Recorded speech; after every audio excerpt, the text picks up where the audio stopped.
Сәлеметсіздер ме құрметті 8 сынып білім алушылары. Бұл видеода мен сіздерге жалпы геометрия пәнінен үйренген аудан формулаларын толық қайталап көрсететін боламын. Видеоның соңына дейін қарап шықсаңыз, 3-ші тоқсан аудан формулаларының барлығын ең қажет дегендерін жаттап қайталап аласыз. Ең қарапайым тіктөртбұрыштан бастайық. Егер де тіктөртбұрыштың біз екі қабырғасының ұзындығы нешеге тең екенін білетін болсақ, онда аудан формулаларының ең біріншісін қолданамыз. Ол осы екі қабырғаның ұзындықтарының көбейтіндісі еді.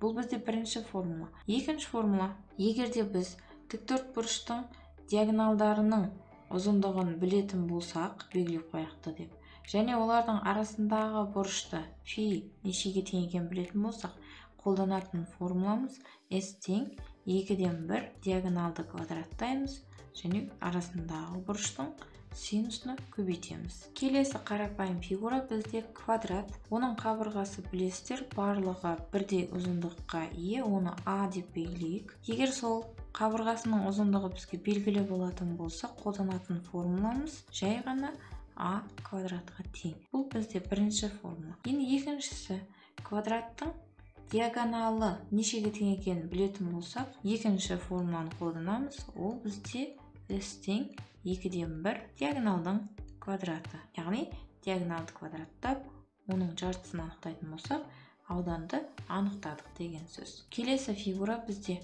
параллелограмм. Параллелограммның біз үлкен қабырғасы және оған түсірілген биіктігі неше екенін білетін болсақ, онда қолданатын формуламыз S тең қабырға және оған түсірілген биіктік көбейтіндісі. Сонымен қатар, дәл осы формуланың екінші жағдайы бар. Егер біз қысқа қабырғасын B деп белгілеп, оған түсірілген биіктік міндетті түрде ұзын биіктік болады. Қысқа қабырғаға ұзын биіктік түсіріледі. Ол үшін де аудан формуласын анықтай аламыз. Сол B қабырғасы және оған түсірілген биіктік. Бұл бізде параллелограмм аудан табу үшін бір-біріне ұқсас екі формула бірінші жағдай болады. Ал енді екінші жағдай: осы екі қабырға және олардың арасындағы бұрыш альфа бұрышы деп қояйық. Оның сан мәнін білетін болсақ, онда қолданатын формуламыз мына түрде болады: қабырғалардың көбейтіндісі мен арасындағы бұрыштың синусының көбейтіндісі болады. Ал енді параллелограмм үшін тағы бір үшінші формуланы жазамыз. Ол формула қандай? Егер де біз параллелограммның ұзын және қысқа диагоналдары, ұзын диагоналын D1 деп қояйық, қысқа диагоналын D2 деп қояйық. Олардың сан мәндерін білетін болсақ, қолданатын аудан формуламыз 2/1 D1 көбейтілген D2 көбейтілген және олардың арасындағы бұрышты фи деп қояйық, синус фи формуласы екен. Ары қарай ромбтың аудан формулаларын жазайық. Ромбтың білесіздер, барлық қабырғалары бірдей, А-ға тең, және оған түсірілген биіктікті жазатын болсақ, оған қандай да бір HA биіктік жүргізілген болса, қолданатын формуламыз дәл сол қабырға мен биіктіктің көбейтіндісіне тең. Параллелограмм ауданы формуласына ұқсайды. Ромб үшін екінші аудан формуласын жазайық. Егер де біз ромбтың қабырғасын және екі қабырға арасындағы бұрышты білетін болсақ, оны альфа деп белгілеп қояйық. Демек, біз А квадрат синус альфа формуласын қолдансақ болады. Ромб үшін үшінші аудан формуласы: егер де біз ромбтың тек қана диагоналдарының ұзындықтары нешеге тең екенін нақты білетін болсақ, ромбта білесіздер, екі диагоналдың ұзындығы екі түрлі, D1 және D2 ұзын, қысқа диагоналдары болады. Онда аудан формуласы осы диагоналдардың көбейтіндісінің жартысына тең болады екен. Келесі фигура бізде кез келген үшбұрыш. Үшбұрыштың ең болмағанда бір қабырғасы және оған түсірілген биіктік нешеге тең екенін нақты білетін болсақ, онда қолданатын формуламыз 2/1 қабырға және оған түсірілген биіктіктің көбейтіндісі екен.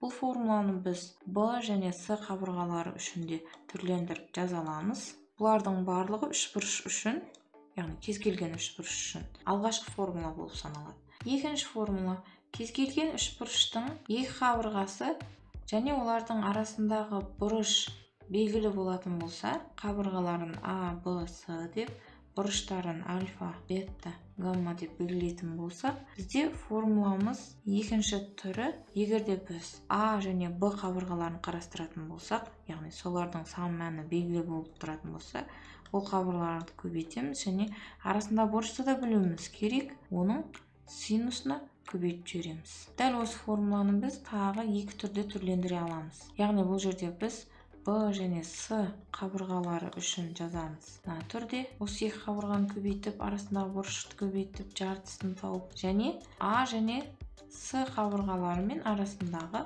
бұрышты да көбейтіп жартысын тауып есептей алады екенбіз ауданын. Бұл кез келген үш бұрыш үшін жазылған екі формула болды. Енді үшіншісі атақты Герон формуласы. Герон формуласын барлықтарыңыз білесіздер деп ойлаймын. Ол үшбұрыштың үш қабырғасының да сан мәні бар болған кезде қолданылатын формула. Ұзын түбірінен де естеріңізге түскен болатын шығар. Бұл жерде біз нақты тауып алуымыз керек жарты периметрді. Сол арқылы біз формуламызды қолдана аламыз. Формуланың жалпы түрі осы түрде. Видео описаниясында оның дәлелдеуі толық қазақша нақты түсіндірілген, өзіңіз үшін бір көріп шықсаңыз болады. Келесі қайталайтын формулаларымыз ол тікбұрышты және тең қабырғалы үшбұрыштар үшін қолданылатын формулалар. Тікбұрышты үшбұрышта егерде біз екі катетінің сан мәнін білетін болсақ, онда қолданатын формуламыз сол катеттердің көбейтіндісінің жартысы. Бұл бізде бірінші формула. Ал енді екіншісі, дәл сол тікбұрышты үшбұрыштың гипотенузасын және сол гипотенузаға түсірілген биіктіктің нешеге тең екенін білетін болсақ, онда қолданатын формуламыз мына түрде болады. Гипотенуза мен биіктіктің көбейтіндісінің жартысы. Ал енді тең қабырғалы үшбұрышты айтатын болсақ, қабырғаларының барлығы А-ға тең болатын болса, онда бірінші формула бізде S тең түбірасты 3 бөлінген 4А квадратқа тең болады. Енді екінші формуламыз бар. Ол тең қабырғалы үшбұрышқа түсірілген биіктікке байланысты формула.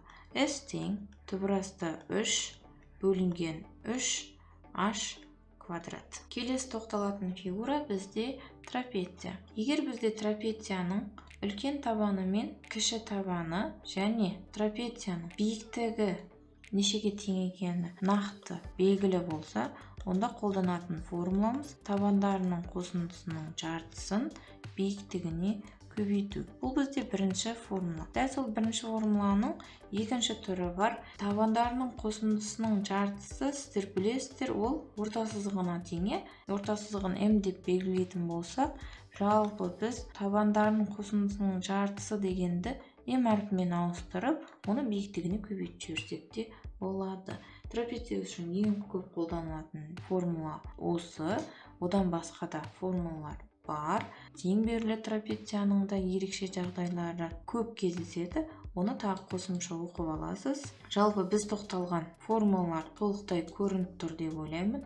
Бұл жерде біз үйрендік. Тік төртбұрыш үшін 2 аудан формуласы, квадрат үшін 2, параллелограмм үшін 3, кез келген үшбұрыш үшін 3, ромб үшін 3, тік бұрышты үшбұрыш үшін тағы 2, тең қабырғалы үшбұрыш үшін 2, трапеция үшін 1 формула. Сонымен жалпы 18 түрлі формуланы қайталап шық. Олардың дәлелдеуіне тоқталып отырмадым. Сұрақтарыңыз болса, комментарийде жаза отырыңыздар. Қосымша тағы білетін формулаларыңыз болса, оны да бөлісе отырыңыздар. Видео ұнаған болса, міндетті түрде лайк басамыз, комментарий жазамыз, достарымызға бөлісеміз.